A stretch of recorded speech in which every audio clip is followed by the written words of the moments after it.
दोस्तों, जेल से बाहर आने के बाद केजरीवाल दिल्ली में भाजपा प्रधानमंत्री और गृह मंत्री के ऊपर जमकर बरसे।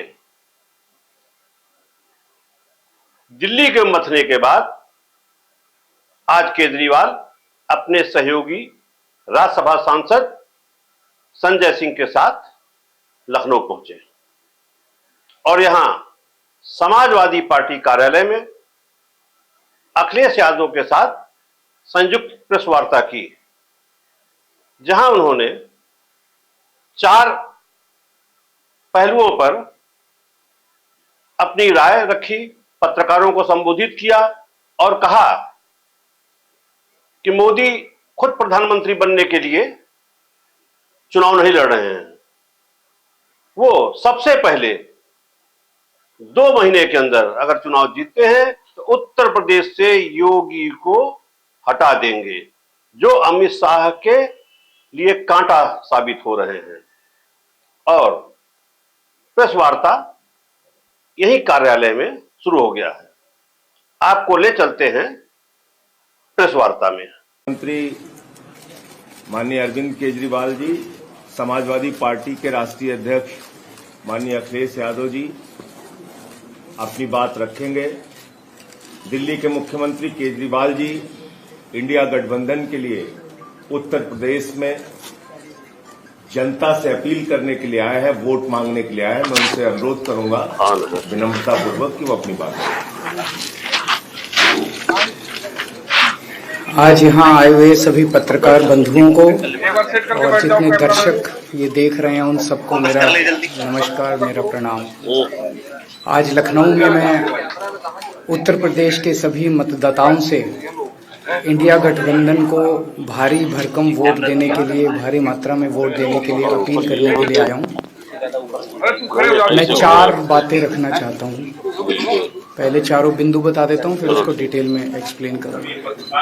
पहला ये कि ये चुनाव भारतीय जनता पार्टी मोदी जी अपने लिए वोट नहीं, अमित शाह जी को प्रधानमंत्री बनाने के लिए वोट मांग रहे हैं। दूसरी बात, योगी आदित्यनाथ जी को अगर ये लोग जीत गए तो योगी आदित्यनाथ जी को 2 से 3 महीने के अंदर उत्तर प्रदेश के सीएम पद से हटा दिया जाएगा। नंबर 3, इन लोगों की पूरी तैयारी है, अगर ये लोग जीत गए तो संविधान को बदल के SC ST और OBC का रिजर्वेशन खत्म कर दिया जाएगा। और नंबर 4, जो आंकड़े अब देश भर से आ रहे हैं वो ये दिखा रहे हैं कि 4 जून को इंडिया गठबंधन की सरकार बनने जा रही है और NDA को और BJP को बहुत कम सीटें मिलने जा रही हैं। अब मैं अपने सबसे पहले पॉइंट पे आता हूँ। जब 2014 में प्रधानमंत्री बने थे नरेंद्र मोदी जी, तो उन्होंने खुद एक रूल बनाया था कि भारतीय जनता पार्टी के अंदर और उनकी सरकारों में 75 वर्ष से ऊपर कोई भी व्यक्ति होगा तो उसको संगठन में और सरकार में किसी भी पद पे नहीं रखा जाएगा, उसको रिटायर कर दिया जाएगा। और उसका सबसे पहले उस रूल के तहत आडवाणी जी को और मुरली मनोहर जोशी जी को रिटायर किया गया था। और उसके बाद तमाम यशवंत सिन्हा जी, सुमित्रा महाजन जी, कई लोगों को यहाँ टिकट नहीं मिली। कई लोग जो पद पे बैठे हुए थे उनको पद से इस्तीफा दिलवा के उनको हटाया गया। ऐसे कई सारे लोग हैं। तो अब अगले साल 17 सितंबर को प्रधानमंत्री मोदी जी 75 साल के होंगे और मोदी जी ने तय कर लिया है कि अमित शाह जी को वो अपना वारिस बनाएंगे और अमित शाह जी अगले साल 17 सितंबर को देश के प्रधानमंत्री बनाने का उन्होंने तय किया है मोदी जी ने। इसके ऊपर मोदी जी पिछले 1-2 साल से लगे भी हुए हैं, क्योंकि भारतीय जनता पार्टी के अंदर अमित शाह जी के सामने जो जो बाधाएं पैदा कर सकता था नेता, एक एक करके उन सब नेताओं को साइड कर दिया गया, उनका पत्ता साफ कर दिया गया। शिवराज सिंह चौहान को हटा दिया गया, वसुंधरा राजे को हटा दिया गया, डॉक्टर रमन सिंह को हटा दिया गया, देवेंद्र फडणवीस को खत्म कर दिया गया, खट्टर साहब को खत्म कर दिया गया, एक एक करके सबको खत्म कर दिया गया। एक ही शख्स बचे हैं जो अमित शाह जी के रास्ते का कांटा बन सकते हैं। हेलो, आवाज आ रही है? आ रही है, एक ही ठीक है, आ रही है। एक ही शख्स हैं जो कि उनके रास्ते का कांटा बन सकते हैं, वो हैं योगी आदित्यनाथ जी। अब योगी आदित्यनाथ जी को इन्होंने हटाने का पूरा मन बना लिया है और अगर इनकी सरकार बनी तो 2 महीने के अंदर योगी जी को भी उत्तर प्रदेश के सीएम से हटा दिया जाएगा। मैंने दिल्ली में 3-4 दिन पहले ये प्रेस कॉन्फ्रेंस की थी और ये दोनों मुद्दे उठाए थे। जैसे मैंने मुद्दे उठाए थे तो अमित शाह जी ने और उनके कई नेताओं ने अपनी भावना प्रकट की कि नहीं नहीं, मोदी जी को 75 साल में इस्तीफा नहीं देना चाहिए, मोदी जी को 75 साल पूरा कार्यकाल पूरा करेंगे। उन सब की भावनाओं की मैं कद्र करता हूं, क्योंकि अपने नेता के लिए जब भी ऐसी बात होती है तो सब लोग सामने आके बात करते हैं। लेकिन बड़ी बात यह है कि मोदी जी ने ऐसा नहीं कहा कि मैं 75 साल पे इस्तीफा नहीं दूंगा, मैं रिटायर नहीं होऊंगा। उनका अपना बनाया हुआ रूल है और मुझे पूरी उम्मीद है कि मोदी जी का अपना बनाया हुआ रूल है और मोदी जी अपने रूल को फॉलो करेंगे। नहीं तो लोग कहेंगे कि मोदी जी ने ये रूल आडवाणी जी को हटाने के लिए बनाया था, जब अपनी बारी आई तो नहीं। तो मोदी जी इस रूल का फॉलो करेंगे, ये पूरा यकीन है देश के लोगों को कि उन्होंने खुद रूल बनाया तो खुद फॉलो करेंगे। दूसरी बड़ी बात जो हुई कि जब मैंने कहा कि योगी आदित्यनाथ जी को 2 महीने में हटा दिया जाएगा, इस पे अभी तक भाजपा के किसी नेता की टिप्पणी नहीं आई है। 4 दिन हो गए, इसका मतलब ये तो कंफर्म करता है कि उन्होंने पूरी प्लानिंग कर ली है और उनके पक्ष में कोई बोलने के लिए तैयार नहीं है योगी आदित्यनाथ जी के। तो उनका हटना अब लगभग तय है कि योगी आदित्यनाथ जी को उत्तर प्रदेश के सीएम पद से हटाया जाएगा। दूसरी चीज, मैं उत्तर प्रदेश के सभी मतदाताओं को कहना चाहता हूं कि पिछले 4-5 महीने से इन्होंने शोर मचा रखा है, 400 पार 400 पार 400। क्यों? कहते हैं नहीं मोदी जी कुछ बड़ा काम करना चाहते हैं। तो लोगों ने खोद खोद के पूछा, भाई क्या बड़ा काम करना चाहते हैं, कुछ बताओ तो सही। तो उन्होंने नहीं बताया। लोगों ने फिर अंदर से पता किया कि बड़ा काम ये करना चाहते हैं कि देश से रिजर्वेशन खत्म करना चाहते हैं। हम जानते हैं कि इनका जो पूरा इकोसिस्टम है, आरएसएस, बीजेपी, शुरू से ये लोग रिजर्वेशन के खिलाफ रहे हैं। इनकी पूरी की पूरी मानसिकता रिजर्वेशन के खिलाफ रही है।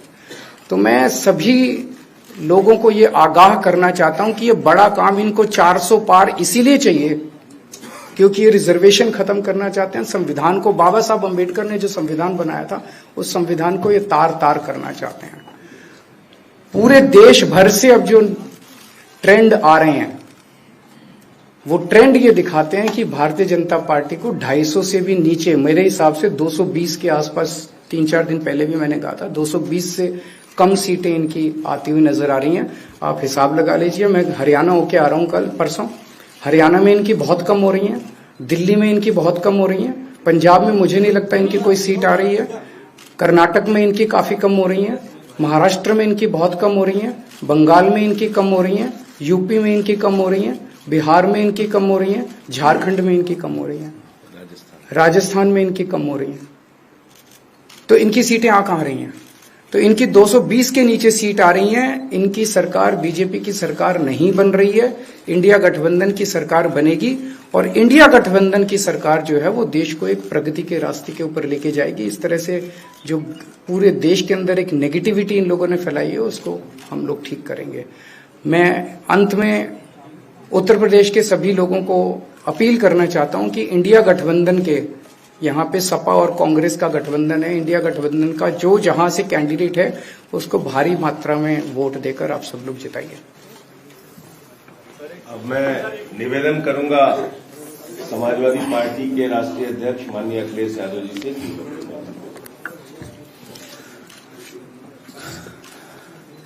आदरणीय अरविंद केजरीवाल जी का मैं धन्यवाद देता हूं। उन्होंने बहुत महत्वपूर्ण बातें आपके सामने रखी हैं। जो देश का माहौल है और 4 चरणों में भारतीय जनता पार्टी चारों खाने चित्त हो चुकी है और उनके आंसुओं की नदी उफान में है।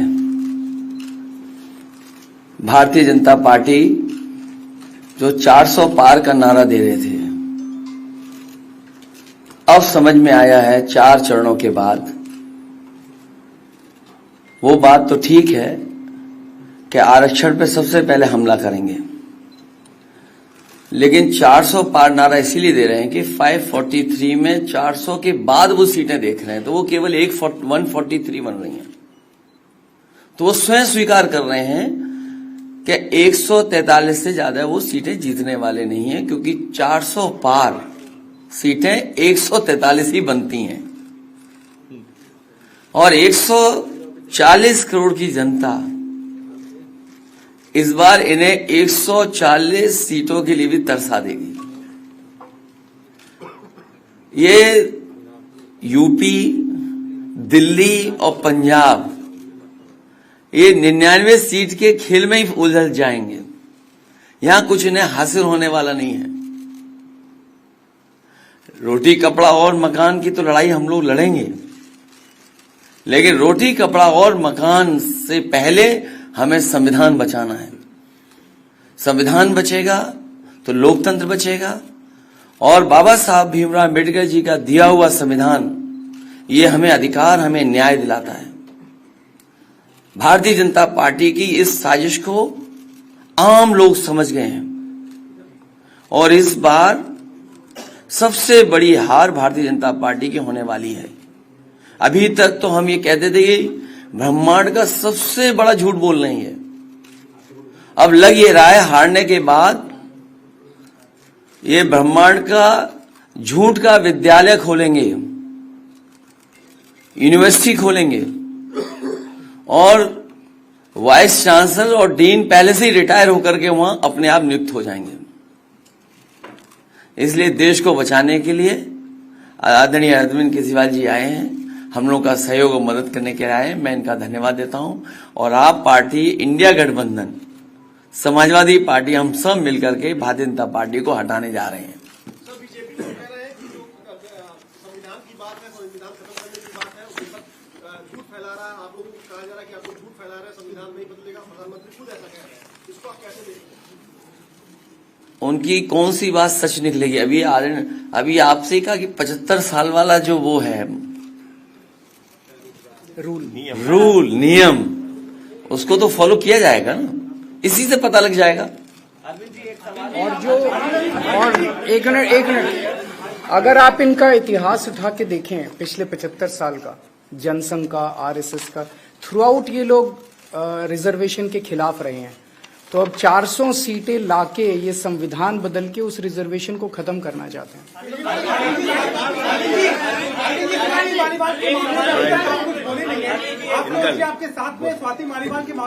अरे उससे ज्यादा जरूरी और चीजें भी हैं, कागज हम निकाल लिए।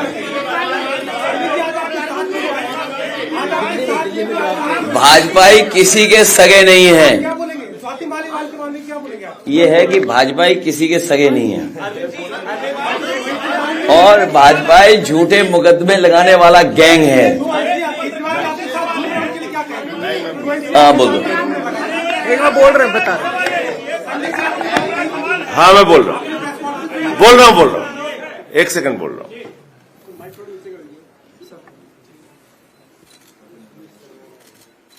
सब लोग, पूरा देश हतप्रभ है, दुखी है, आज तक पीड़ित है।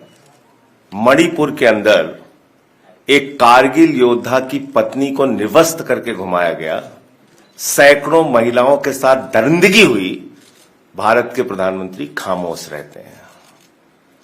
हजारों महिलाओं के साथ प्रज्वल रवन्ना ने बलात्कार किया, दरिंदगी की, मां की उम्र की महिलाओं के साथ। प्रधानमंत्री कहते हैं ये भारत को मजबूती देगा, इसी को वोट देना। ये भारत का भविष्य है प्रज्वल रवन्ना, उसको भगा दिया जाता है बीजेपी के द्वारा। पहलवान बेटियां जब जंतर मंतर पे लड़ रही थीं न्याय मांगने के लिए, तो यही स्वाति मालीवाल जो महिला आयोग की अध्यक्ष थीं, रात में उनके समर्थन में गई थी, पुलिस के लोगों ने घसीट के मारा था। हमने देखा यहीं उत्तर प्रदेश के अंदर कुलदीप सेंगर के मामले में, हाथरस के मामले में, देश के प्रधानमंत्री खामोश रहते हैं, एक शब्द नहीं बोलते। आम आदमी पार्टी हमारा परिवार है। पार्टी ने अपना रुख साफ कर दिया है और मैं चाहता हूं जितने विषय मैंने आपके सामने रखे हैं, देश के प्रधानमंत्री और भारतीय जनता पार्टी को जवाब देना चाहिए। स्वाति मालीवाल के मामले में जवाब देना, जब वो पहलवान बेटियों के लिए जंतर मंतर पे न्याय मांगने गई थी स्वाति मालीवाल जी, उस समय घसीट घसीट के मरवाया पुलिस वालों से। तो इसलिए इस पर राजनीतिक खेल ना खेलें, मैं सिर्फ इतना कहना चाहता हूं। धन्यवाद। हमारे साथ वरिष्ठ पत्रकार ओपी मिश्रा जी खड़े हैं। हम लोग अभी केजरीवाल और अखिलेश यादव की पीसी करके निकल रहे हैं जी। तो बहरहाल उन्होंने ये सवाल नहीं लिया कि शाह अगर देश के प्रधानमंत्री बनते हैं जी, मोदी जी उन्हीं को बनाते हैं, वो नहीं बनते हैं जी, तो जनाब वो उनका अंदरूनी मामला है जी। प्रधानमंत्री चाहे मोदी बने जी, प्रधानमंत्री चाहे शाह बने, चाहे योगी आदित्यनाथ बने, चाहे योगी आदित्यनाथ कोई बने। केजरीवाल जी को क्या दिक्कत है? केजरीवाल जी को दिक्कत ये है कि मोदी और अमित शाह जी प्रधानमंत्री न बनने पावे, क्योंकि वो सिस्टम को डिस्ट्रॉय कर रहे हैं। उनका कुल टोटल इतना सा मतलब है कि कोई भी बन जाए। उन्होंने अमित शाह की बात की, मोदी की बात की, योगी आदित्यनाथ के लिए उन्होंने मैसेज दिया जो उत्तर प्रदेश में लोग उनके पक्ष में वोट देना चाहते हैं योगी आदित्यनाथ, ताकि उनको वोट न दें, क्योंकि उनको हटा दिया जाएगा। खासतौर से उन्होंने ठाकुर बिरादरी को फोकस किया इसके जरिए, ये बात कह के, ताकि जो ठाकुर बिरादरी का वोट योगी आदित्यनाथ को देना चाहते हैं न दे। लेकिन हकीकत है जी कि प्रधानमंत्री मोदी जी कमजोर पड़ रहे हैं। बिल्कुल, नो डाउट, यूपी में खासकर बिल्कुल कमजोर पड़ रहे हैं। और योगी आदित्यनाथ जी संकट मोचक साबित होंगे प्रधानमंत्री के लिए जी, अगर उनको मौका मिलेगा तो। अगर उन्हीं की जड़ काटी जा रही होगी तो क्या होगा? ये कह रहे हैं ना जी। हम क्यों कहें कि बीजेपी में कोई कह रहा है? ये तो आरोप केजरीवाल जी का है। जी जी बिल्कुल। तो मोदी जी क्यों ऐसा चाहेंगे जी कि भाई योगी जी को हटा दिया जाए? हटाना हो हटा देंगे, लेकिन वो आम ये बात क्यों करेंगे? तो उनका अंदरूनी मामला है। देखिए, आम तौर से न योगी आदित्यनाथ ऐसा कुछ कह रहे हैं, न मोदी जी कुछ कह रहे हैं, कोई कुछ नहीं कह रहा। कोई कहीं कुछ, लेकिन अंदर खाने ये चल रहा है ना, वो चल रहा होगा। इन्हें तकलीफ क्या है? इनको सिर्फ यही तकलीफ है कि भाजपा सरकार ना हुए, बस सरकार में हम आवे, इंडिया गठबंधन आवे। उन्होंने भी कहा है जी कि अगर इनकी सरकार आ जाएगी जी तो हम जेल में रहेंगे। हाँ। इंडिया की सरकार आ जाएगी तो हम जेल के बाहर हो सकते हैं। हाँ। इनका तो व्यक्तिगत मामला है, जो भ्रष्टाचार का आरोप में जेल है। नहीं, ये व्यक्तिगत मामला नहीं, ये मामला राजनीतिक है, ये भ्रष्टाचार का मामला नहीं। इसको आप भले आप कहें कि व्यक्तिगत है, मैं कहूंगा ये राजनीतिक मामला। हमारे साथ वरिष्ठ पत्रकार अरविंद मिश्रा जी हैं। अरविंद मिश्रा जी, आपका इस पर क्या कहना है कि प्रधानमंत्री चाहे मोदी बने चाहे शाह बने, अरविंद केजरीवाल जी को क्या तकलीफ है? नहीं, अरविंद केजरीवाल को कोई तकलीफ नहीं है। वो स्पष्ट बताना चाहते हैं कि योगी जी को किससे काटा जा रहा है। यहाँ से उत्तर प्रदेश से हटाने की योजना जो बन रही है, ये बीजेपी का आंतरिक मामला है ना? नहीं, आंतरिक मामला नहीं है।